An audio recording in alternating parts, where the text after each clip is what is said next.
వీటన్నిటిని అనుభవించిన తర్వాతే పరలోకానికి వెళ్తాం.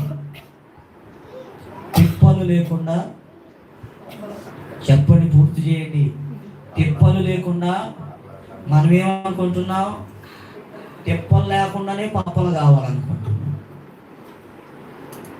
ఎన్ని తిప్పలు పడితే వచ్చాయి పప్పలు? ఏమండి, బియ్యం నానబెట్టి రోడ్డు దగ్గరికి తీసుకెళ్ళి దంచి దంచి దంచి దంచి దంచిన వాటిని మరలా జల్లిలో పోసి, ఏమండి, జల్లించి జల్లించి జల్లించి మళ్ళీ బరకనందులో పోసి మరలా దంచి దంచి దంచి మరలా జల్లి సార్లు రెక్కలు మొక్కలు చేసుకొని దంచితే పప్పలు. ఇప్పుడున్న వాళ్ళకి తెలుసా బాధలన్నీ? ఇప్పుడు వచ్చిన కోడళ్ళకి తెలుసా? ఇప్పుడు వచ్చిన అమ్మలకు తెలుసా? ఏమండి, పో మిషన్ దగ్గరికి వెళ్ళు, ఏమిచ్చిరా. అప్పట్లో పప్పలు కావాలంటే అన్ని తిప్పలు.